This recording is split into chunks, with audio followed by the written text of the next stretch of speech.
সালাম নবীর দেশে দিও, রওজা জিয়ারতের আশায়, রওজা জিয়ারতের আশায় পিয়াছে অন্তর, যেথায় আমার প্রিয় নবী হুমায়ুনের অন্তর। আলহামদুলিল্লাহ, সৃষ্টির মহান স্রষ্টা দয়াময় আল্লাহ পাকের দরবারে লাখ কোটি শুকর ও সুজুদ যে মহামহিয়ান রবেন্দ্র আমাদেরকে জিলহজ মাসের প্রথম জুমায় মসজিদে আসা বসার মতো তৌফিক দান করেছেন। এজন্য সকলেই নিয়ামতের শুকর আদায়ার্থে মুসলমান হিসাবে ঈমানের আওয়াজ উঁচু করে এক আওয়াজে উচ্চ কণ্ঠে কালিমাতুশ শুকর আদায় করি, সকলে জবান করে পড়ি আলহামদুলিল্লাহ। অতঃপর যে আল্লাহ তাআলা আমাদের হেদায়েতের জন্য, এক কথায় মুক্তির জন্য যুগে যুগে লক্ষাধিক নবী রাসূল পাঠিয়েছিলেন, তাদের মধ্যে আমার আপনার নবী সর্বশ্রেষ্ঠ নবী, যিনি দুজাহানের সরদার, মানবতার মুক্তির দিশারি, সাইয়্যিদুল মুরসালিন, খাতামুন নবিয়্যিন, নবী মুহাম্মদ মুস্তাফা, সকলেই বলি সাল্লাল্লাহু আলাইহি ওয়াসাল্লাম। মুহতারাম মুসলিম, কোরআনুল কারীমের ১১৪টি সূরার মধ্য থেকে সূরাতুল আল-ফজর থেকে ২টি আয়াতে কারিমা তেলাওয়াত করেছি। রাসূল করিম সাল্লাল্লাহু আলাইহি ওয়াসাল্লামের হাদিসে মুবারাকার মধ্য থেকে একটি হাদিস অংশ পাঠ করেছি। তেলাওয়াতকৃত আয়াত ও হাদিসকে সামনে রেখে কিছু কথা বলার চেষ্টা করা হবে ইনশাআল্লাহ।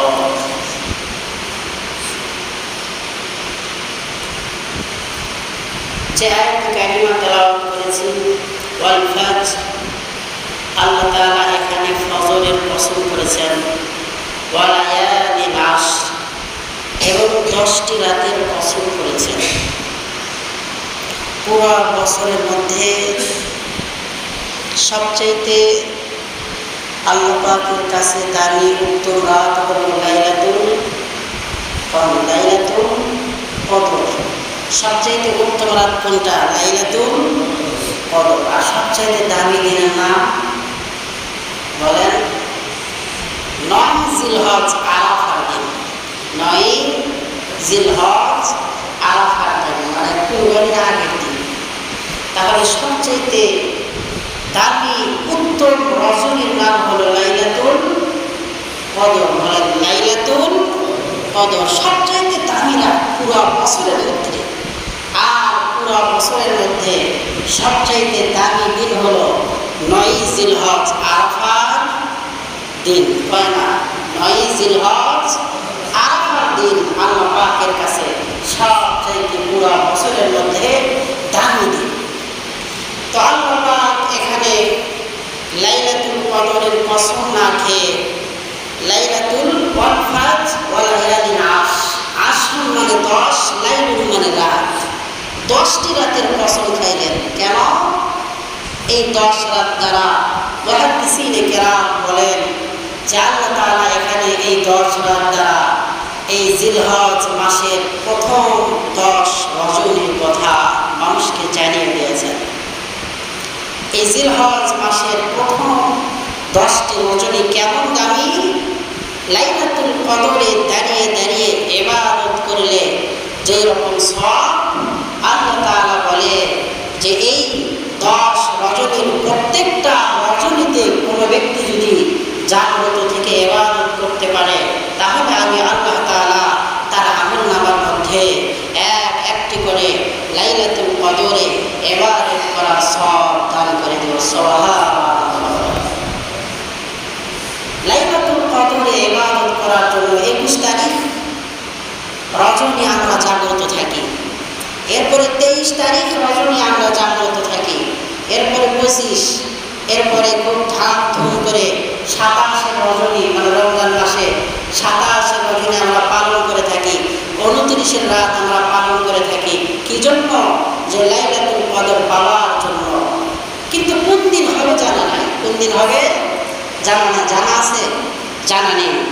কিন্তু ওই রাত যার ভাগ্যে জুটে গেল সেই ব্যক্তি ইন্না আনজালনাহু ফি লাইলাতুল কদর, লাইলাতুল কদরি খায়রুম মিন আলফি শাহর, 1000 মাস ইবাদত করার সওয়াব দান করবে আল্লাহ তাআলা। 1000 মাস সিজদাতে পড়ে থাকার সওয়াব আল্লাহ তাআলা আমলনামায় দিবে। 1000 মাস রুকুতে পড়ে থাকার সওয়াব আল্লাহ তাআলা তার আমলনামায় দিবে। 1000 মাস তাসবিহ জপনেওয়ালার সওয়াব আল্লাহ তাআলা তার আমলনামায় দিবে। 1000 মাস কোরআনুল কারীম খুলিয়ে শুধু তেলাওয়াতই করতেছে, তেলাওয়াত কোনো বিরতি নাই। 1000 মাস তেলাওয়াত করলে যে সওয়াব আল্লাহ তাআলা লাইলাতুল কদর যার ভাগ্যে নসিব হয়ে যাবে তার আমলনামায় এইরকম সওয়াব লিপিবদ্ধ করে দিবে। কিন্তু আমাদের জানা নাই যে কবে সেই লাইলাতুল কদর আসে আর যায়। কিন্তু আল্লাহ তাআলা জানিয়ে দিয়েছেন ওয়া লায়ালিন আশর, এই জিলহজ মাসের প্রত্যেকটা রজনীতে কোনো ব্যক্তি যদি জাগ্রত থেকে ইবাদত করতে পারে তাহলে একটা রজনীর বিনিময়ে তার আমলনামায় একটি করে লাইলাতুল কদর রজনীতে ইবাদত করার সমপরিমাণ সওয়াব তার আমলনামায় দিয়ে দেবে। কত সহজ করে দিয়েছেন আল্লাহ তাআলা। সেখানে আমাদের জানা নাই, কিন্তু এখানে আমাদের জানা আছে। ইবাদত করলেই সওয়াব, ইবাদত করলেই কি প্রত্যেকটা রজনীতে। এজন্য আমরা জাগ্রত থেকে ইবাদত করতে পারবো তো ইনশাআল্লাহ? জোরে বলি ইনশাআল্লাহ। আল্লাহ তাআলা আমাদেরকে তৌফিক দান করেন। আর প্রত্যেকটা দিনের ইবাদত আল্লাহ পাকের হাবিব বলেন যে এক দিনের রোজা 1 বছর রোজা রাখার সওয়াব। সুবহানাল্লাহ। প্রথম যে 9 দিন আছে, 1 তারিখ, 2 তারিখ, 9 তারিখ, 10 তারিখে তো আমাদের ঈদের দিন। প্রথম 9 দিন যে ব্যক্তি রোজা রাখবে আল্লাহর হাবিব বলেন একটি রোজার বিনিময়ে আল্লাহ তাআলা তার আমলনামার মধ্যে 1 বছর রোজা রাখার সওয়াব দান করে। সুবহানাল্লাহ। এবার আল্লাহর হাবিব বলেন যেই ব্যক্তি সবচাইতে পুরো বছরের মধ্যে উত্তম দিন আরাফার দিন রোজা রেখে কাটিয়ে দিতে পারবে, আল্লাহর হাবিব বলে একটি রোজার বিনিময়ে আল্লাহ তাআলা 1 বছর অতীতের গুনাহ, 1 বছর আগের গুনাহ আল্লাহ তাআলা ক্ষমা করে দিবে। সামনে কি গুনাহ হবে 1 বছর আল্লাহ তাআলা আগেই ক্ষমা ঘোষণা করে দেয়। সুবহানাল্লাহ। এজন্য 9 জিলহজ আরাফার দিন চেষ্টা করব ইনশাআল্লাহ। 3টি গুরুত্বপূর্ণ আমলের কথা বলা হলো। 1 নাম্বার 9 দিন রোজা রাখবো, একটা রোজা 1 বছর রোজা রাখার সওয়াব। 2 নাম্বার প্রত্যেক রজনী ওয়ালায়ালিন আশ মানে 10টি রজনী ইবাদত করলে আমাদের আমল নামায় 10টি লাইলাতুল কদরের সওয়াব আল্লাহ তাআলা দান করে দিবেন। 2 নাম্বার 3 নম্বরে 9 জিলহজ আরাফার দিনের আলাদা যেহেতু ফজিলত, এজন্য আলাদা করে বলা হচ্ছে যে ব্যক্তি 9 তারিখে রোজা রাখবে অতীতের 1 বছরের গুনাহ মাফ, পূর্বের 1 বছরের মানে সামনে যে 1 বছর আসতেছে তারও 1 বছরের গুনাহ আল্লাহ তাআলা ক্ষমা করে দিবেন। আর এই মাসের গুরুত্বপূর্ণ আমলসমূহের মধ্যে সাহাবায়ে কেরামদের মাঝে আল্লাহ পাকের হাবিব বললেন যে তোমাদের মধ্যে যারা কুরবানি করার সামর্থ্য রাখে তারা তো অবশ্যই কুরবানি করবে। মান কানা লাহু সাআতা ওয়া লাম ইউযাক্কি ফালা ইয়াকরাবান্না মুসাল্লানা। যে ব্যক্তির কুরবানি করার মতো সামর্থ্য আছে ওই ব্যক্তি যদি কুরবানি না করে সেই ব্যক্তি যাতে আমাদের মুসাল্লার নিকটবর্তী না হয়। কুরবানি করা না তো কিসের নামাজ, কুরবানি নেই তার নামাজ নেই, কিসের আনন্দ, কিসের ফুর্তি? কুরবানি আমার আপনার উপরে ওয়াজিব হয়ে গেছে কিন্তু কুরবানি করি না। আল্লাহর হাবিব বলেন ফালা ইয়াকরাবান্না মুসাল্লানা আই ফালা ইয়াহজুরান্না মুসাল্লানা। ওই ব্যক্তি যাতে মুসাল্লা অর্থাৎ ঈদগাহের নিকটবর্তী না হয়, ফালা ইয়াহজুরান্না মুসাল্লানা, এবং ঈদগাহে হাজিরও না হয়। কারণ তার কুরবানি করার মতো সামর্থ্য আছে, সে কুরবানি করেনি। যাদের কুরবানি করার মতো সামর্থ্য আছে 90 থেকে 92,000 অবজন 94-95,000 টাকা যাদের কাছে থাকবে 3 দিনের মধ্যে 10, 11, 12 এই 3 দিনের মধ্যে যার কাছ থাকবে অবশ্যই কুরবানি দিতে হবে। এই 3 দিনের মধ্যে কুরবানি করার চাইতে অধিক সওয়াবের কোনো আমল আল্লাহ পাকের কাছে নাই। কুরবানি করা যায় মোট 3 দিন। কতদিন? জোরে বলেন কতদিন? 10 তারিখ, 11 তারিখ, 12 তারিখ, মোট 3 দিনই কুরবানি করা যায়। বাকি 10 তারিখে কুরবানি করা সবচেয়ে উত্তম। 11 তারিখে কুরবানি করা তার চাইতে একটু উত্তম না। এরপরে 12 তারিখে কুরবানি করা আরও একটু কম উত্তম। এজন্য প্রথম দিনই কুরবানি করা সবচেয়ে উত্তম। রাত্রিবেলা কুরবানি করা যায়। তাহলে 3 দিন 2 রাত। 3 দিন কয় রাত? কথা বলে না। 3 দিন 10 তারিখ সারাদিন আবার রাত, 11 তারিখ সারাদিন আবার রাত, 2 রাত, 12 তারিখ সারাদিন 3 দিন। কিন্তু সূর্য ডোবা পূর্বেই, সূর্য ডোবার পরে আর কুরবানি আদায় হবে না।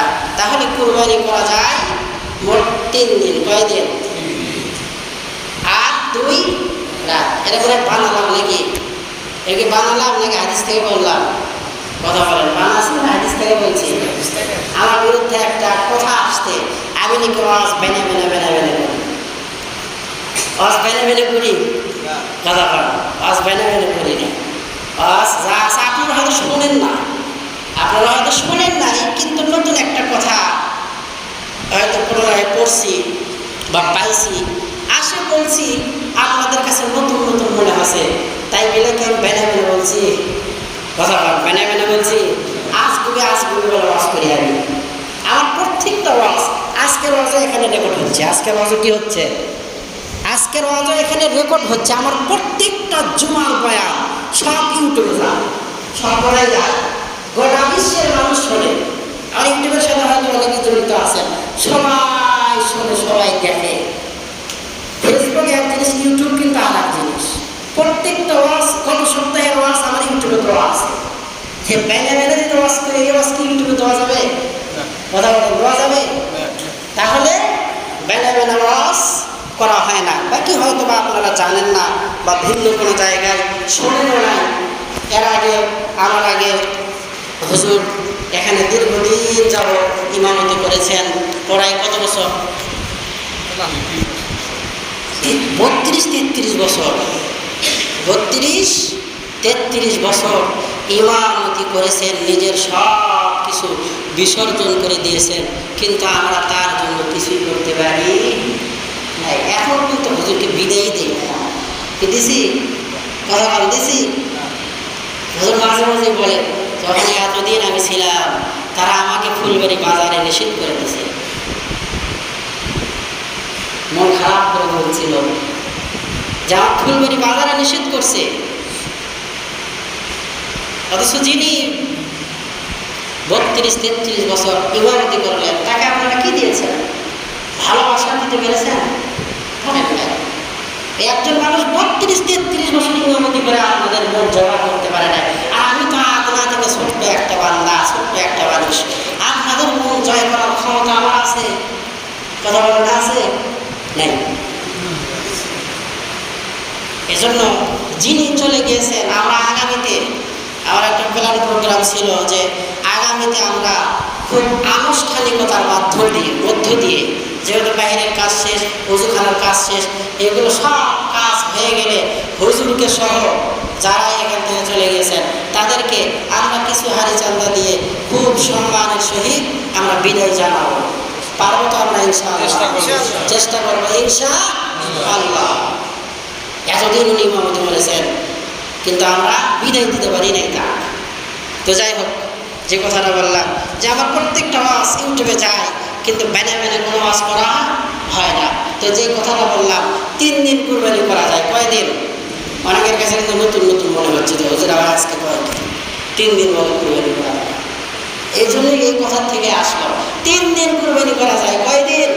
10, 11, 12, 2 রাত, 10 তারিখ রাত, আর মানে 10 তারিখ দিবাগত রাত, 11 তারিখ দিবাগত রাত, 3 দিন 2 রাত কুরবানি করা যায়।